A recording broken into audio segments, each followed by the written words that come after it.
우리 기도하는 마음으로 오늘 또 하루 주신 말씀 마음에 새기면서 우리 기도 제목 같이 한번 따라 하십니다. 구원의 은혜를 망각하지 않게 하시고 그 은혜에 합당한 진실된 예배를 드리는 성도가 되게 하소서. 아멘. 아멘. 예배는 하나님과 우리의 관계를 올바르게 하며 하나님의 은혜를 계속해서 누리는 축복의 통로인 줄 믿습니다. 오늘 본문은 유월절에 대한 말씀입니다. 유월절을 지키라는 명령의 말씀인데요. 유월절은 무엇입니까? 이스라엘 백성들이 구원받은 것을 기억하고 감사하는 절기입니다. 그리고 구원받은 백성으로서 합당한 삶을 다시 새롭게 결단하는 절기입니다. 이 유월절은요, 예수님을 믿고 구원받은 우리 성도들과도 깊은 관련이 있습니다. 유월절은 10번째 재앙인 죽음의 재앙이 애굽에 임할 때 하나님께서 이스라엘을 구원하시려고 유월절을 제정하여 지키도록 하셨어요. 죽음의 사자가 지나갈 때 하나님 말씀대로 순종하여 어린 양의 피를 문 임방과 문 설주에 바른 집은 구원을 받았습니다. 어린 양의 피로 대속을 받은 거지요. 그래서 이 유월절은 죽음이 지나갔다라고 해서 지나갔다 그래서 영어로는 패스오버이라고 하죠. 패스오버. 그리고 유월이라는 뜻은 죽음이 지나갔다라는 것을 의미하는 거죠. 유월. 그래서 유월절입니다. 그래서 유월절은 우리를 죄와 죽음에서 구원하시기 위하여서 유월절 어린 양으로서 십자가에서 피를 흘려 죽으신 예수님의 대속을 상징하는 절기입니다. 그러므로 유월절과 우리는 밀접한 관계가 있는 것이죠. 그러므로 우리도 날마다 구원받은 것을 기억하고 그 은혜에 감사해야 합니다. 그리고 계속해서 구원받은 성도로서 합당한 예배와 삶을 살아야 하는 것입니다. 이제 오늘 본문은 광야 생활을 시작하는 이스라엘 백성들에게 하나님께서 이 유월절을 결코 잊어서는 안 되는 절기로서 계속해서 지킬 것을 명령하셨습니다. 유월절은 한 번만 지키는 것이 아니라 계속해서 지켜야 한다는 것입니다. 그 이유는 하나님의 구원의 은혜를 계속해서 받아 누리는 복된 삶을 살게 하시려는 것이었습니다. 여러분, 하나님의 은혜를 한 번만 받고 싶습니까? 크게 한 번 받고 안 받으시겠습니까? 계속 받는 게 좋지 않습니까? 그러기 위해서는 합당한 하나님에 대한 예배가 있어야 될 줄 믿습니다.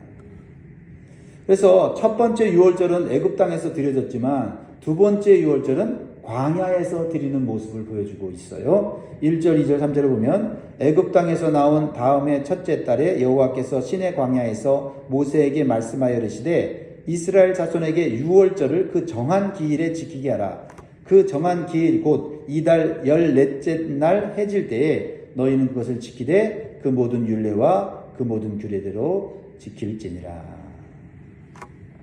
이스라엘 백성들이 애굽에서 유월절을 지켰던 달이 새해가 결정되었습니다. 그 유월절을 지켰던 달, 그 달이 새해의 첫째 달이 되었다는 거죠. 그러니까 새로운 달력으로 광야에서 1년이 지난 첫째 달 14번째 되는 날에 두 번째 유월절을 지키게 된 것입니다. 이 두 번째 유월절의 의미는 구원의 은혜를 기억하고 자신들의 정체성을 되새기기 하는 거예요. 애굽의 노예가 아니라 하나님의 백성이 됐다고 하는 것이죠. 노예로 살다가 노예로 죽을 운명이었는데 구원받아서 자유인이 되었고요. 또한 하나님의 언약 백성으로 살아가게 되었다라는 겁니다. 그것을 뭐예요? 기억하라는 거예요.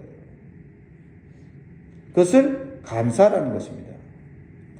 그래서 유월절을 지키지 않는다는 것은 결국은 자신들의 정체성을 부정하는 것이고 하나님의 구원의 은혜를 망각하는 것이 되는 거죠. 그래서 하나님께서는 이 유월절을 지키지 않을 때는 하나님의 백성으로 여기지 않는 형벌을 주시겠다고 말씀하십니다. 그러니까 유월절을 지킨다는 것이 얼마나 중요한지를 가르쳐 주는 거죠. 13절입니다. 그러나 사람이 정결하기도 하고 여행 중에도 잊지 아니하면서 유월절을 지키지 아니하는 자는 그 백성 중에서 끊어지리니 이러한 사람은 그 정한 기일에 여호와께 헌물을 드리지 아니하였은즉 그의 죄를 담당할지니라. 이것은 유월절 준수의 엄중성을 말하고 있어요. 유월절은 어떤 이유든지 간에 지키지 않는 것은 하나님의 은혜를 무시하는 것이 되고 그리고 죄를 짓게 되는 것입니다. 그리고 자신들이 지은 죄를 스스로 감당해야 한다는 겁니다. 유월절은 대속의 죽음을 의미하는 거 아닙니까? 근데 유월절을 잃어버리면 내 죄를 누가 대신합니까? 그러니까 유월절을 소홀히 한다는 것, 그것은 하나님의 구원의 은혜를 무시하는 것이고 자신들이 지은 죄를 자신들이 해결해야 되는 결과를 낳는다는 거예요.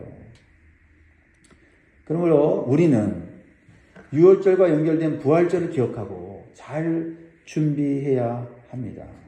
하나님과 예수님의 구원의 은혜를 감사하며 나를 대속해 주신 그 은혜에 대해서 찬양과 경배를 하는 것이 구원받은 성도로서 합당하다라는 겁니다. 그냥 의례껏 지나가는 하나의 일련의 행사로 여기서는 안 된다라는 겁니다. 구원받은 백성으로서의 이 정체성, 그리고 우리가 어떻게 구원받았는지에 대한 하나님의 그 놀라우신 사랑과 은혜를 우리가 다시 깨달아야 되는 겁니다. 그래서 이스라엘 백성들은요, 유월절을 반드시 지켜야 했습니다. 그리고 유월절을 지키는 것은 단순히 의식이나 형식적인 절차가 아니라 자신들의 운명과도 연결되어 있다라는 것입니다. 그래서 하나님께서는 유월절을 지키지 못하는 예외적 상황에 있는 사람들이 생길 수 있기 때문에 유월절을 지킬 수 있는 대안까지 주십니다. 얼마나 하나님의 은혜가 크고요. 얼마나 이 유월절을 중요하게 여길 것을 하나님이 원하시는지를 알 수가 있어요. 자, 본문에 예외적 상황이 나오는데요. 사람이 시체를 만지면 몸이 부정해지기 때문에 일정 기간 정결 의식을 행해야만 했습니다. 그래서 유월절과 부정을 씻는 기간이 겹치면 유월절을 지킬 수가 없게 됩니다. 그래서 오늘 본문에 보면 시체와 함께 장례식을 치를 수밖에 없는 상황에 있는 백성들이 모세에게 나와서 우리도 유월절 드리고 싶습니다. 유월절을 지킬 수 있게 해주십시오라고 요청하는 내용이 나오는 거죠. 6절 7절 그때 사람의 시체로 말미암아 부정하게 되어서 유월절을 지킬 수 없는 사람들이 있었는데 그들이 그날에 모세와 아론 앞에 이르러 그에게 이르되 우리가 사람의 시체로 말미암아 부정하게 되었거니와 우리를 금지하여 이스라엘 자손과 함께 정한 기일에 여호와께 헌물을 드리지 못하게 하시면 어찌미니까. 난감한 상황 아닙니까? 그러나 지금 이 유월절을 지키고 싶은 이 이스라엘 백성들의 이 간절한 마음을 우리는 보아야 한다는 거죠. 그러나 또 그들은 유월절을 지킬 만한 몸이 준비가 되지 않았다는 거죠. 부정했기 때문에. 그러자 모세는 이 부득이한 상황에 대해서 자신이 결정을 하지 않고 하나님께 간구하여 하나님의 응답을 듣기를 원했습니다. 8절이죠. 모세가 그들에게 이르되 기다리라 여호와께서 너희에게 대하여 어떻게 명령하시는지 내가 들으리라. 여기서 우리는 모세의 겸손한 자세와 지혜로운 자세를 볼 수가 있어요. 지도자가 모든 것을 다 알 수가 없고 또 지도자의 권위로 다 스스로 결정할 수 있는 게 아닙니다. 그러할 때 최고의 권위자신 하나님 앞에 엎드려 간구하여 하나님의 말씀을 듣고 지혜를 구하는 것이 올바른 자세인 줄 믿습니다. 자, 모세의 간구를 들으신 하나님께서는 유월절을 지키고자 하는 그 백성들의 진실하고 간절한 마음을 받으시고 대안을 주셨다는 거죠. 그것은 한 달 뒤에 유월절을 지키도록 한 겁니다. 원래는 첫째 달에 드려야 되는데 부득이하게 드릴 수 없는 백성들을 위해서 한 달 뒤에 유월절을 지키도록 대안을 주셨어요. 자, 9절 여호와께서 모세에게 말씀하여 이르시되 이스라엘 자손에게 말하여 이르라 너희나 너희 후손 중에 시체로 말미암아 부정하게 되든지 먼 여행 중에 있다 할지라도 다 여호와 앞에 마땅히 유월절을 지키되 둘째 달 14째 날 해질 때에 그것을 지켜서 어린 양과 무교봉과 쓴 나물을 아울러 먹을 것이요 아침까지 그것을 조금도 남겨두지 말며 그 뼈를 하나도 꺾지 말아서 유월절 모든 율례대로 지킬 것입니다. 시간은 변경할 수 있도록, 날짜는 변경할 수 있도록 하셔서 유월절을 지키게 하되 유월절을 온전히 지키라. 빠뜨리지 말라. 반드시 유월절을 지켜서 구원의 은혜를 기억하고 하나님께 경배해야 된다는 것이죠. 이렇게 하나님께서는 대안을 주시면서 은혜를 베풀어 주시는 분입니다. 그만큼 모든 백성들이 유월절을 지켜야 하는 것이 얼마나 중요한지를 깨닫게 해주시려는 거죠.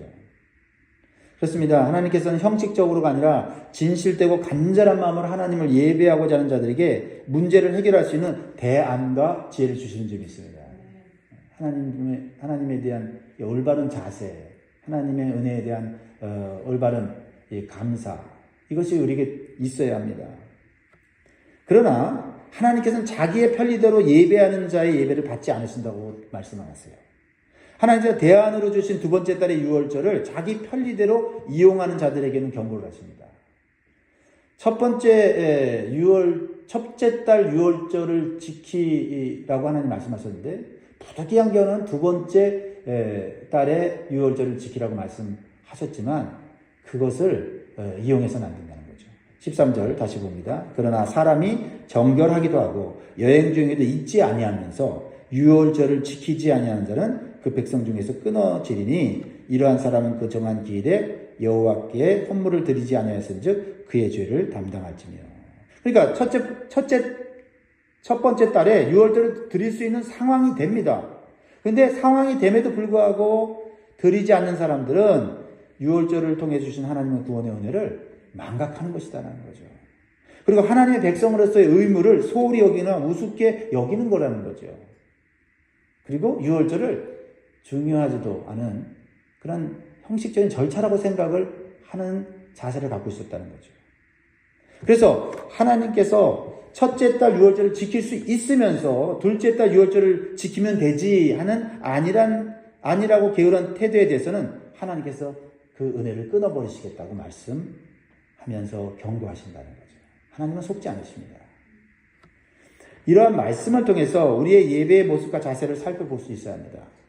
교회에 나와서 예배를 드릴 수 있음에도 자기 편리대로 예배를 드리려는 안일한 모습은 없는지 살펴봐야 한다는 거죠. 예배 드리면 되지. 장소가 무슨 중요한가? 시간이 중요한가? 맞는 얘기인데 그것은 부득이한 상황에 하나님을 간절하고 진실되게 예배 드리려고 하는 사람에게 해당되는 것이다 라는 겁니다. 그래서 교회에 나와서 예배 드릴 수 없는 부득이한 상황이 된다면 다른 대안으로 진실되고 간절한 예배를 드릴 수 있는 것입니다. 그러나 대안으로 주신 것을 자기 편리대로 이용해서는 안 된다는 거죠. 예배는 내 중심이 아니라 하나님 중심이 되어야 하기 때문에 그렇습니다. 그래야 하나님의 은혜와 축복을 계속해서 누릴 수 있는 복된 삶을 살게 되는 것입니다. 주일에 예배를 드려야 합니다.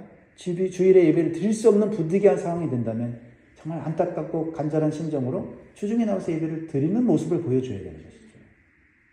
수예배를 나온다든지 새벽 예배를 나온다든지 해서 하나님 앞에 예배 드림으로 나는 하나님의 은혜가 없이는 살 수 없는 존재라는 것을 드러내고 증명해야 하는 겁니다.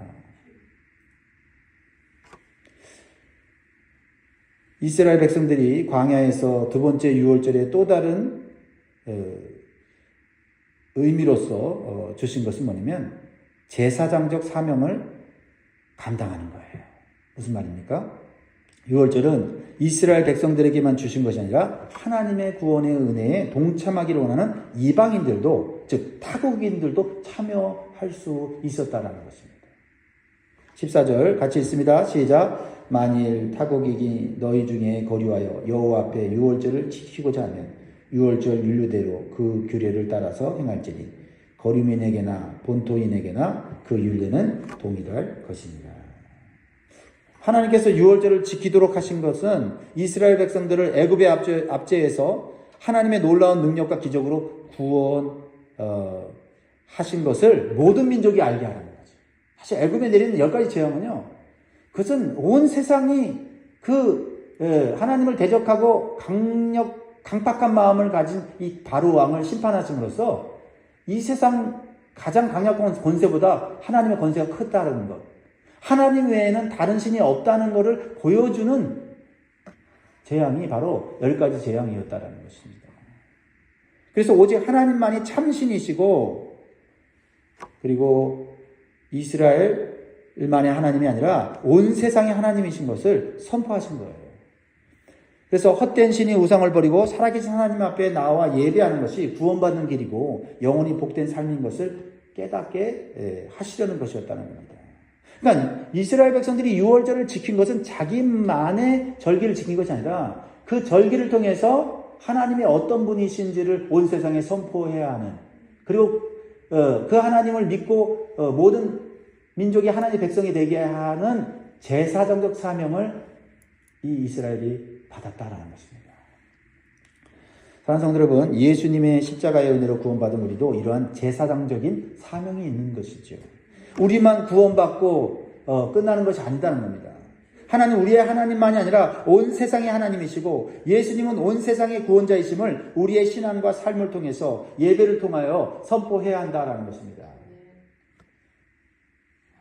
그리고 모든 사람들이 구원받고 영생 얻는 하나님의 백성이 되게 하는 것이 우리의 사명이고 하나님의 은혜를 잊지 않고 보답하는 그런 삶이 된다라는 것입니다. 오늘 이 유월절 절기를 통해서 주시는 하나님의 은혜, 또 하나님이 주신 사명, 오늘 기억하며 승리하는 저와 여러분 되길 주의 이름으로 축원드립니다. 기도하겠습니다.